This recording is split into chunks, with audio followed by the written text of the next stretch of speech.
طلابي طالباتي طلاب معهد كلية التجارة، النهارده معادنا مع المحاضرة الخامسة هنشرح فيها الاسم. اسم ايه ده اللي انت عايز تشرحه؟ عايز اقول لك احنا بدأنا أول حاجة وقلت لك الجملة بتاعتنا بتبدأ بفاعل، الفاعل ده يا إما اسم يا إما ضمير. عرفنا الضمائر وعرفنا أفعال المجموعة الأولى والثانية والثالثة. لو ما شفتهمش انا سايب لك الفيديوهات تحت في البايو اشوفهم. جميل. رقم 2 هنمسك النهارده الاسم. قال لك رقم 2 الاسم عندنا ماله؟ قال لك الاسم لازم يسبقه اداه. يبقى الاسم ماله؟ لازم يسبقه اداه.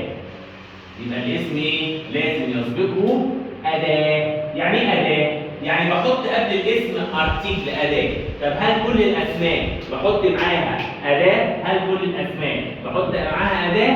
قال لك لا في. قال لك لا. جميل. قال لك ما عدا اسماء الايه؟ الاشخاص. يبقى قال لك اهو الاسم لازم يسبقه اداه ما عدا اسماء الاشخاص. ما عدا ايه؟ اسماء الاشخاص. زي بالانجليزي ذا بوي، ينفع اقول ذا عيل؟ لا. فقال لك لازم يسبقوا ايه؟ اداه. الادوات عندنا ادوات نكره ومعرفه وملكيه واشاره وتجزئه وهكذا. يبقى قال لك اهو ايه هي الادوات بتاعتنا؟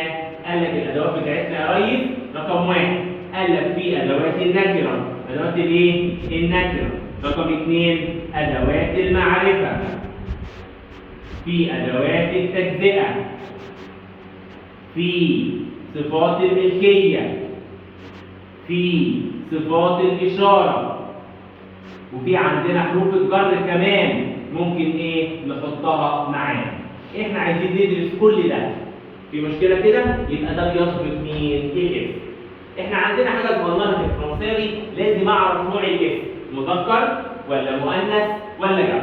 فهنبدا اول حاجه عندنا النهارده بحاجه اسمها ايه؟ ادوات النكره. ادوات الايه؟ النكره.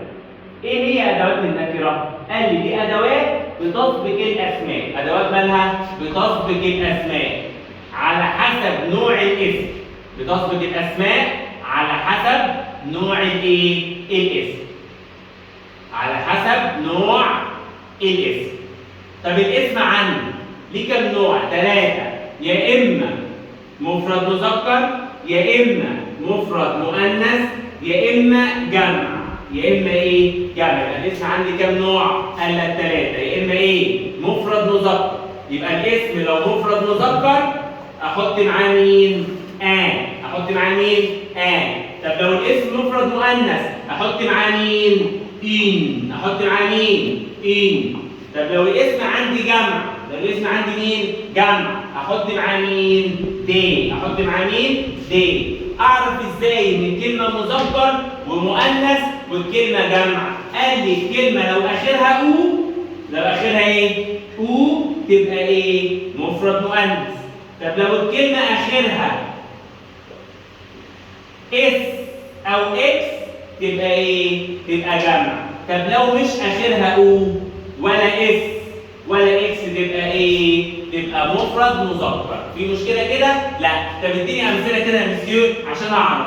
قال لك اهي اول كلمه اسمها امين، كلمه ثانيه اسمها امين، كلمه ثالثه اسمها امين، كلمه رابعه مير، نقطه، طنط، عندنا استيلو، عندنا رجل، عندنا بالون. تعال نشوف بقى الكلمات دي ونشوفها مفرد مذكر ولا مؤنث. يلا يا ماما. كلمة أمين مذكر ولا مؤنث؟ مذكر. عرفت إن هي مذكر عشان مش آخرها أو فبقت مذكر، حطيت معاها الكلمة اللي بعدها كلمة اسمها أمين. مالها أمين؟ آخرها أو. مذكر ولا مؤنث؟ مؤنث. حطيت معاها كلمة أمين آخرها اس. مفرد ولا جمع؟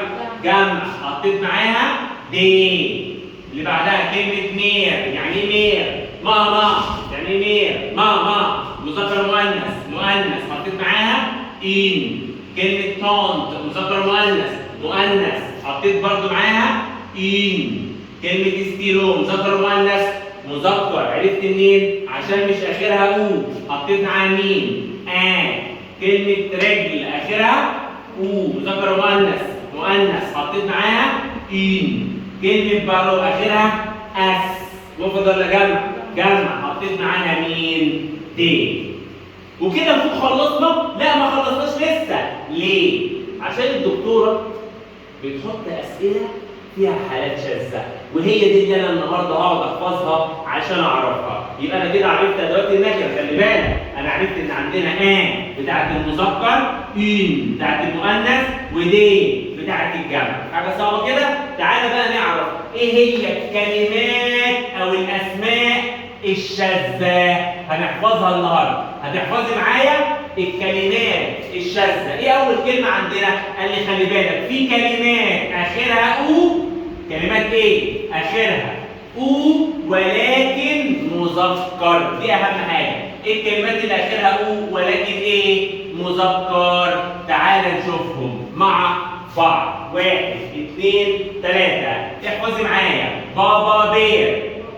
رقم 2 بابا بير. أخويا فرير. عمي أونكل. الراجل أم.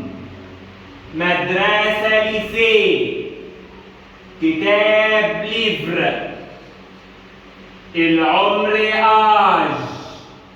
وجبنة فروماج. وشجرة أرض.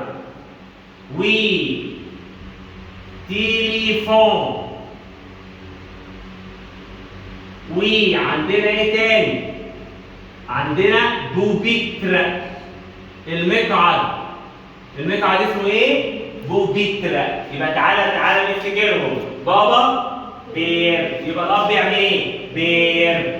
والاخ يعني ايه؟ فرير. والعم يعني ايه؟ اونكل. الرجل يعني ايه؟ المدرسة اسمها ليسيه. الكتاب يعني ايه؟ ليفر. الكتاب يعني ايه؟ ليفر. العمر يعني ايه؟ آج. العمر يعني ايه؟ آج.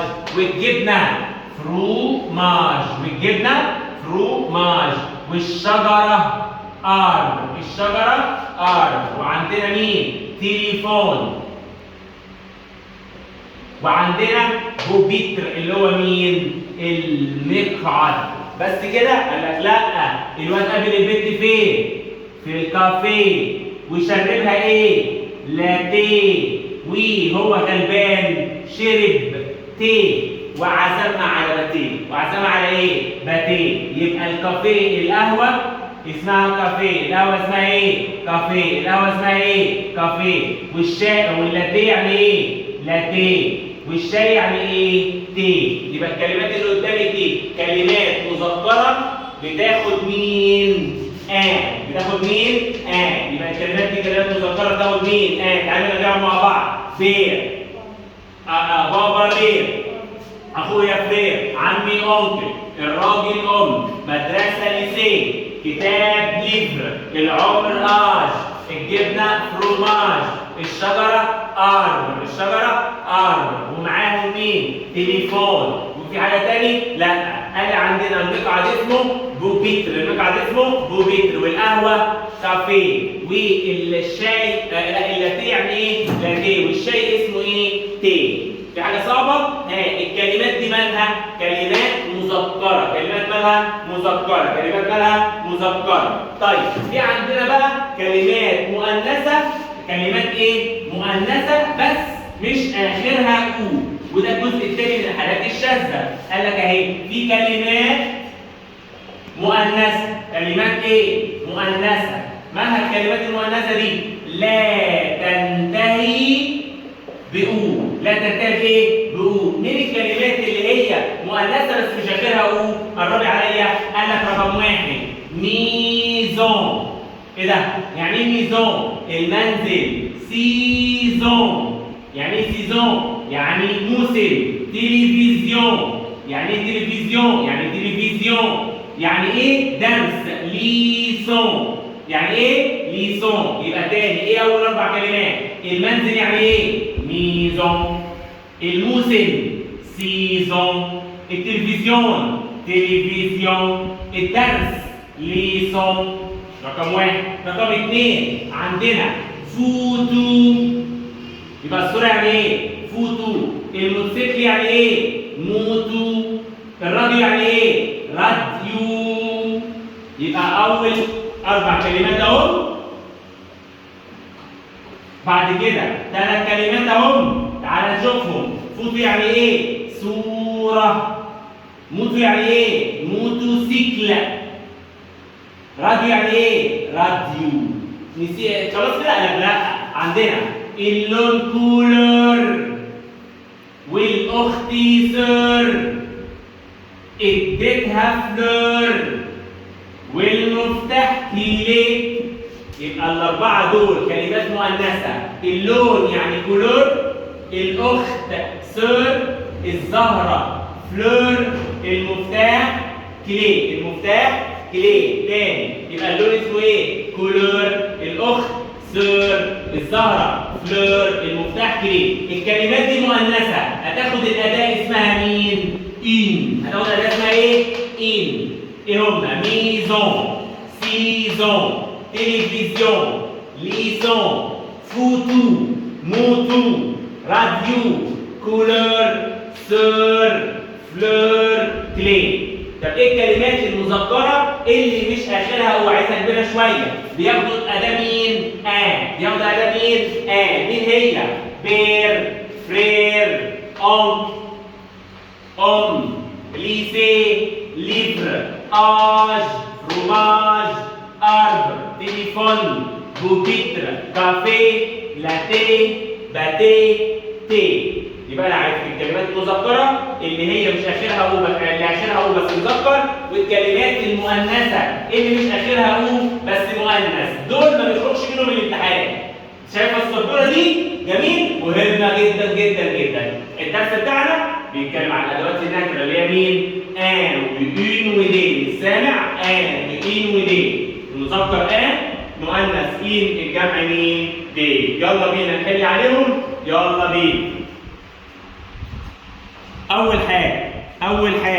أول حاجة عندنا الكلمة اللي قدامنا كلمة اسمها شانتور. الكلمة اللي بعد النقط كلمة مذكرة، صح؟ أيوه. عرفت إزاي مش آخرها أو؟ مين مذكر في الاختيارات؟ الإجابة الأولى اللي هي اللي هي مين؟ السؤال الثاني كلمة اسمها أمي. كلمة اسمها أمي زي ما أنا. كلمة اسمها أمي. الكلمة دي مذكر مؤنث؟ مذكر. مين مذكر في الاختيارات؟ الإجابة الأولى اللي هي برضه السؤال اللي بعديه كلمة اسمها مير يعني أمي. دي كلمة مؤنثة. كلمة إيه؟ مؤنثة. مين مؤنث في الاختيارات؟ إن. اللي بعدها رقم 4 كلمة اسمها جار مؤنثة. مين مؤنث في الاختيارات؟ الإجابة الثانية إن.